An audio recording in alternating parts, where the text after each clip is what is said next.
Halo Malaysia, terima kasih kerana sudah menonton video ini. Sebelum kita bermula, sila pertimbangkan untuk tekan butang subscribe, like dan share. Berita perkembangan politik semasa dalam negara, perkembangan negara dan semuanya ada di dalam channel ini. Terima kasih kerana sudah menonton. Hai halo Malaysia, selamat petang tuan-tuan dan puan-puan. Terima kasih kerana anda masih terus setia berada di dalam channel Elvino ASTV. Jangan lupa untuk tekan butang subscribe, like video ini dan jangan lupa untuk tekan butang share. Tuan-tuan dan puan-puan, berita hari ini. Admin suka dengan tajuk berita yang dikeluarkan oleh sumber berita ini. Ia mengatakan Presiden Gerakan membidas Hadi Awang. Tuan-tuan dan puan-puan, jangan lupa untuk tekan butang share. Sharekan banyak-banyak video ini supaya seluruh rakyat Malaysia dapat mengetahui bahawa Hadi Awang dibidas oleh Presiden Gerakan. Latar belakang kaum individu bukanlah faktor penyumbang kepada rasuah, kata Presiden Gerakan Dominic Lau. Dia mengingatkan Presiden PAS Abdul Hadi Awang, rakan sekutu gerakan dalam Perikatan Nasional PN, bahawa semua individu mempunyai potensi untuk maju berdasarkan usaha mereka sendiri. Saya tidak setuju orang bukan Melayu adalah perompak kerana semua individu akan berjaya atas usaha mereka sendiri. Tiada unsur rompakan, kata Lau kepada Malaysia Kini. Dia menjawab pandangan Hadi Awang yang dilaporkan mengenai bukan Islam dan bukan Melayu yang paling besar dan banyak penyakaunya, paling ramai yang kaya-kaya, yang paling besar dan banyak penyakaunya, paling ramai yang kaya-kaya, menjadi penyumbang dan penerima rasuah. Betulkah itu tuan-tuan dan puan-puan? Anda boleh tinggalkan pendapat anda di ruangan komen di bawah. Bagaimanapun, Lau menegaskan dia tidak bersetuju dengan pandangan yang melabelkan orang bukan Islam dan bukan Melayu sebagai punca utama rasuah di negara ini. Ini kerana sejarah telah menunjukkan bahawa kaum bukan faktor penentu kepada rasuah, katanya lagi. Pada Selasa, Hadi mengulangi gesaan supaya orang Melayu bersatu. Berkata kaum itu ditipu secara terang-terangan akibat sikap lalai serta jahil mereka. Ahli Parlimen Marang itu juga mendakwa orang Melayu telah kehilangan kuasa politik dan tanpa menyebut sebarang nama, dia dilaporkan membidas orang Melayu yang bekerja dengan bukan Islam dan bukan Melayu. Abdul Hadi Awang juga mendakwa masyarakat bukan Islam dan bukan Melayu adalah golongan yang terbesar menjadi penyakau serta terlibat dalam kegiatan rasuah.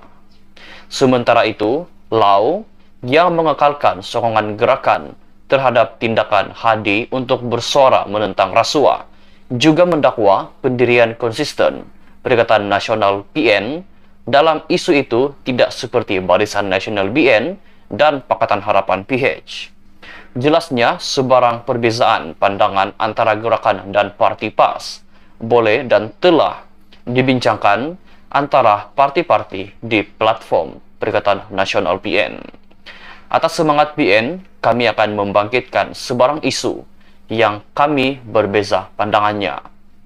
Tetapi apabila apa-apa keputusan telah dibuat, maka kami akan mengikut pendirian gabungan ini dalam mana-mana isu tertentu, tambahnya. Pelbagai laporan polis telah dibuat terhadap Hadi Awang dan dia disiasat berhubung kenyataan serupa yang dibuatnya tahun lepas, bahawa majoriti pelaku rasuah adalah golongan bukan Islam dan bukan Bumiputera. Bagaimanapun, tiada sebarang tindakan diambil terhadapnya ketika ini. Tuan-tuan dan puan-puan, terus setia berada di dalam channel ini untuk ulasan berita yang seterusnya. Hai, hello Malaysia, selamat petang tuan-tuan dan puan-puan. Terima kasih kerana anda masih terus setia berada di dalam channel Elvino ASTV. Jangan lupa untuk tekan butang subscribe, like video ini dan jangan lupa untuk tekan butang share. Tuan-tuan dan puan-puan, satu berita yang admin petik daripada Malaysia Kini. Lau ingatkan Hadi Awang, semua kaum boleh maju tanpa penyakau. Latar belakang kaum individu bukanlah faktor untuk penyumbang kepada rasuah, kata Presiden Gerakan Dominic Lau. Dia mengingatkan Presiden PAS Abdul Hadi Awang, rakan sekutu gerakan dalam Perikatan Nasional PN, bahwa semua individu mempunyai potensi untuk maju berdasarkan usaha mereka sendiri. Saya tidak setuju orang bukan Melayu adalah perompak kerana semua individu akan berjaya atas usaha mereka sendiri. Tiada unsur rompakan, kata Lau kepada Malaysia Kini. Dia menjawab pandangan Hadi yang dilaporkan mengenai bukan Islam dan bukan Melayu yang paling besar dan banyak penyakaunya, paling ramai yang kaya raya, menjadi penyumbang dan penerima rasuah. Bagaimanapun, Lau menegaskan dia tidak bersetuju dengan pandangan yang melabelkan orang bukan Islam dan bukan Melayu sebagai punca utama rasuah di negara ini. Ini kerana sejarah telah menunjukkan bahawa kaum bukan faktor penentu kepada rasuah, katanya lagi. Pada Selasa, Hadi mengulangi gesaan supaya orang Melayu bersatu. Berkata kaum itu ditipu secara terang-terangan akibat sikap lalai serta jahil mereka. Ahli Parlimen Marang itu juga mendakwa orang Melayu telah kehilangan kuasa politik dan tanpa menyebut sebarang nama, dia dilaporkan membidas orang Melayu yang bekerja dengan bukan Islam dan bukan Melayu. Abdul Hadi juga mendakwa masyarakat bukan Islam dan bukan Melayu adalah golongan yang terbesar menjadi penyakau serta terlibat dalam kegiatan rasuah. Sementara itu, Lau yang mengekalkan sokongan gerakan terhadap tindakan Hadi Awang untuk bersuara menentang rasuah, juga mendakwa pendirian konsisten Perikatan Nasional PN dalam isu itu tidak seperti Barisan Nasional BN dan juga Pakatan Harapan. Jelasnya, sebarang perbezaan pandangan antara gerakan dan parti PAS boleh dan telah dibincangkan antara parti-parti di platform Perikatan Nasional PN. Atas semangat PN, kami akan membangkitkan sebarang isu yang kami berbeza pandangan. Tetapi apabila apa-apa keputusan telah dibuat, maka kami akan mengikut pendirian gabungan ini dalam mana-mana isu tertentu, tambahnya.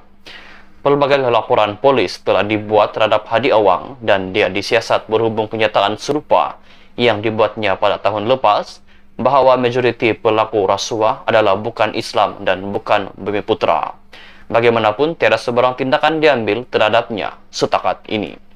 Tuan-tuan dan puan-puan, sekian saja dulu perkongsian berita kita pada petang ini. Jangan lupa untuk tekan butang like, komen di bawah, share video ini, dan jangan lupa untuk tekan butang subscribe. Kita jumpa lagi di perkongsian berita yang seterusnya. Bye-bye.